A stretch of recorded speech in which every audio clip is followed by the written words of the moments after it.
Morning. It's Thursday, the 11th of April, and it's the day one of the Aintree Festival. I'm just going to quickly have a look through the card.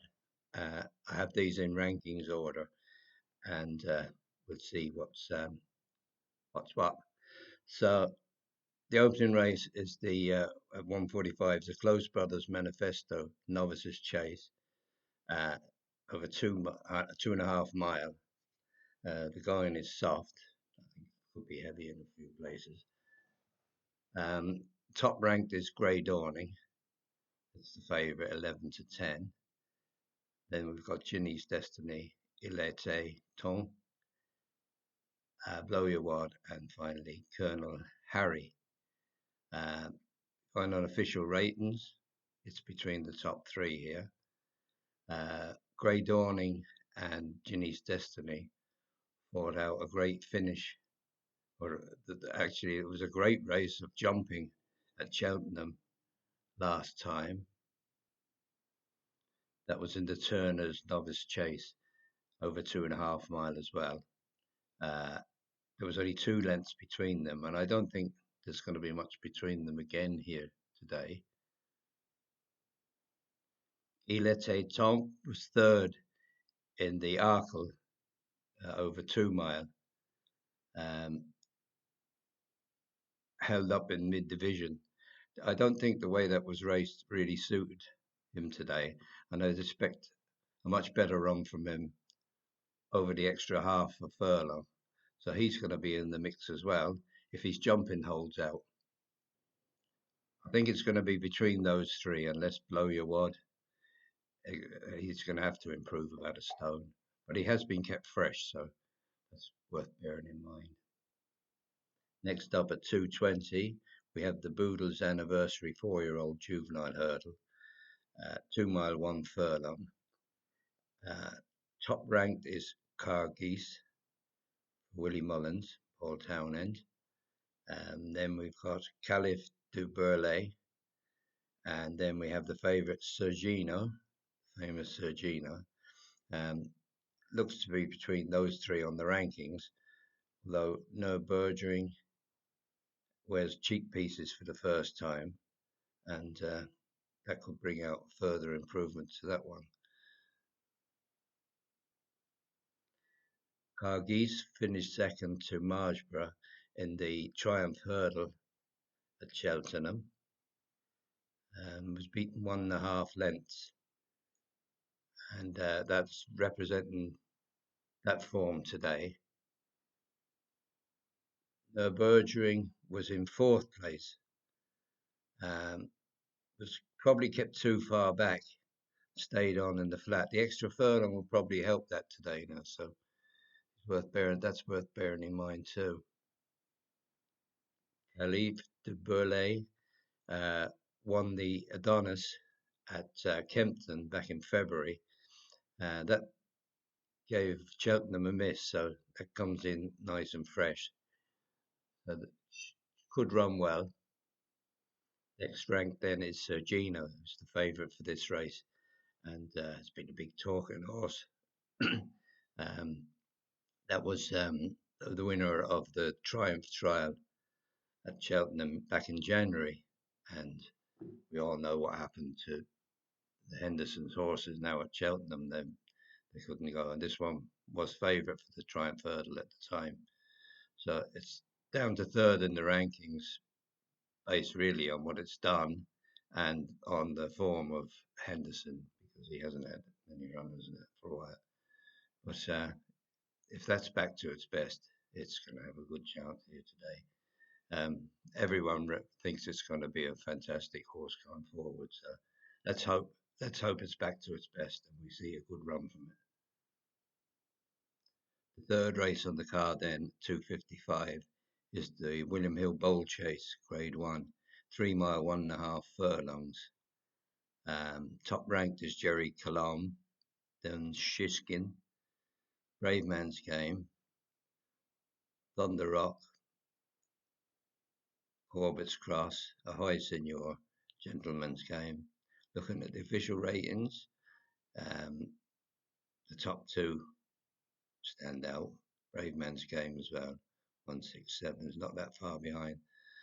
The rest then on official ratings would have a bit to do. So these will probably have to run below form, or these would have to hugely improve to get into it.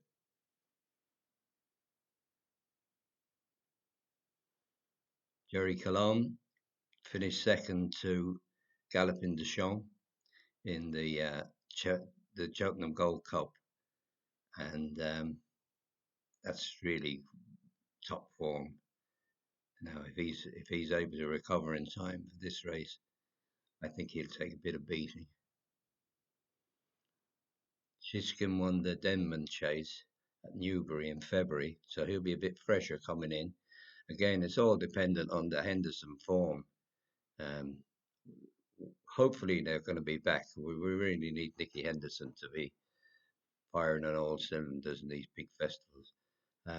Shiskin has the ability, there's no doubt about that, but he's a quirky kind, and it just depends which Shiskin turns up on the day, really. Brave Man's Game then was fifth in the Gold Cup. He's just that little bit behind the top two, I think. He would need them to underperform, I think, to win here. Depends how fresh he is too after running the Gold Cup. The Gold Cup always takes a lot out of horses, so you never know until they run. I should mention Corbett's Cross, who won the National Hunt Challenge Cup for amateurs at Cheltenham. They won very, very easily. He's been well back now. He's into 7-2. Of course, JP McManus owns him, so he doesn't put his money down lightly. If he's backed him, he must think he's a chance. But he really needs to improve a fair bit to get involved here. But you never know. Now on to the fourth race at 3:30, another Grade 1. This is the Aintree Hurdle.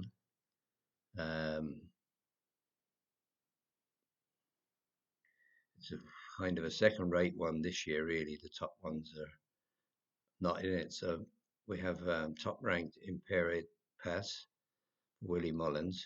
That's a 5-4 favourite.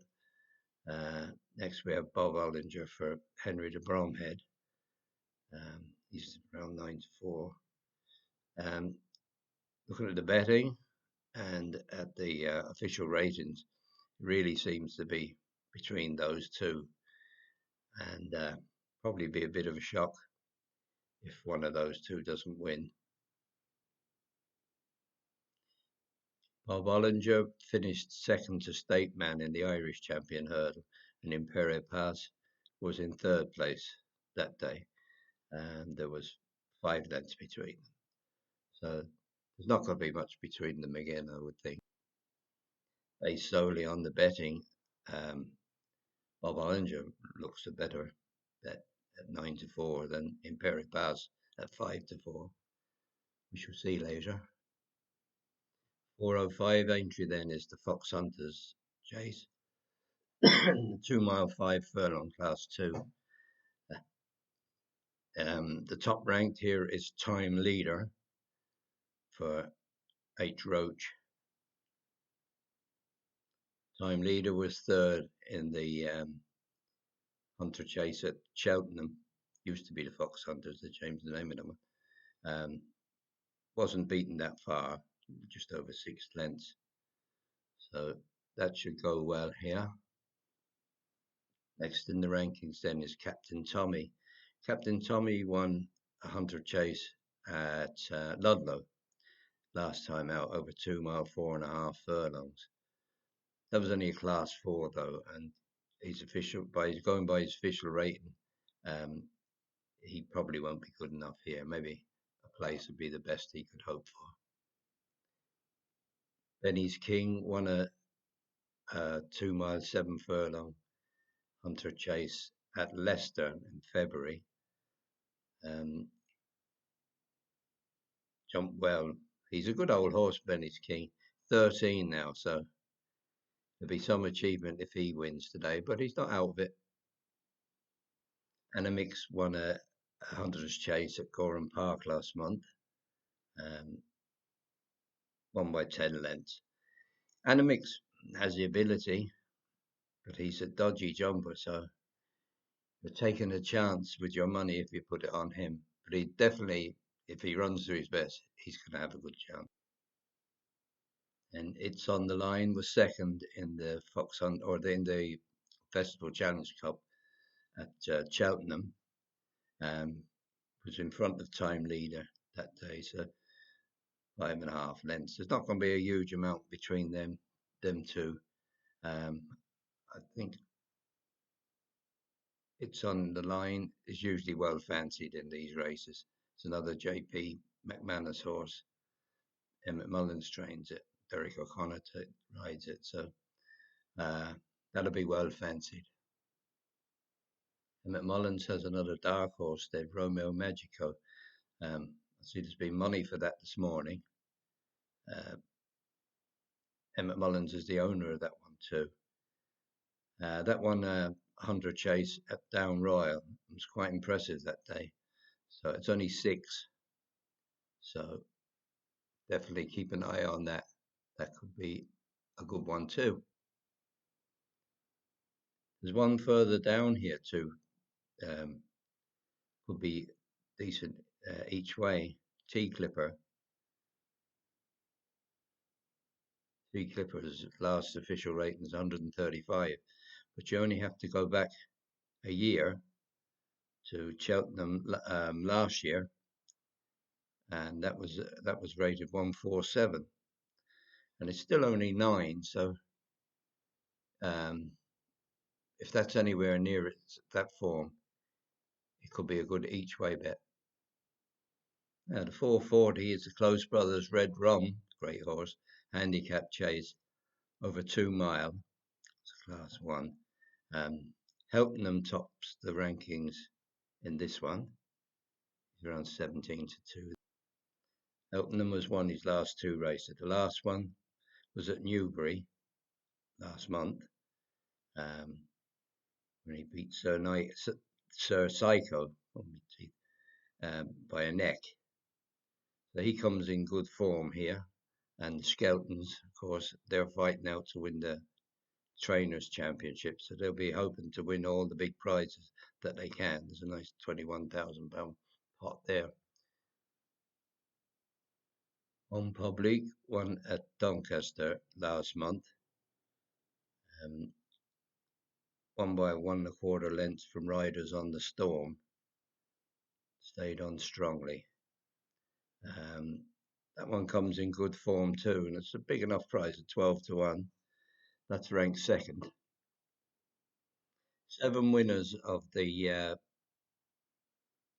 Red Rum Handicap Chase ran in the Johnny Henderson Grand Annual Chase at Cheltenham. So it's always worth having a look at that race, see who ran in it.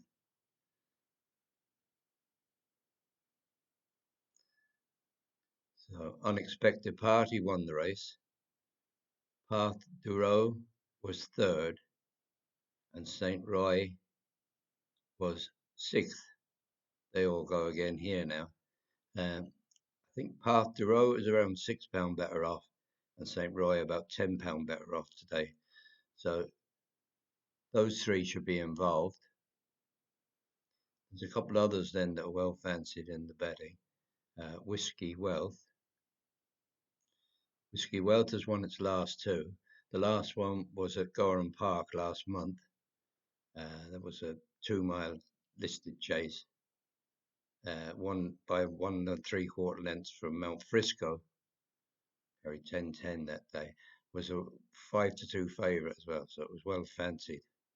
And it's well fancied again today. This Sombrui, that's actually the favourite now on the exchanges, I see.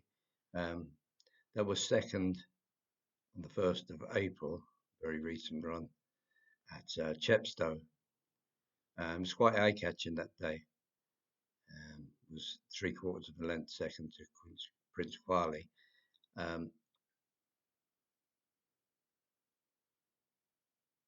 That had a couple of runs in France before it came to racing with Paul Nichols. and they seem to like it a lot. Hasn't won a race yet, so seems a bit short for a horse that hasn't run a race, but it was an eye catcher. The last race of the day then is the 5:15 at Aintree. It's the bumper, 2 mile 1 furlong. The top ranked is Honky Tonk Highway for the Skeltons. It's around 130 at the moment. Honky Tonk Highway won its first bumper. It's only raced so far.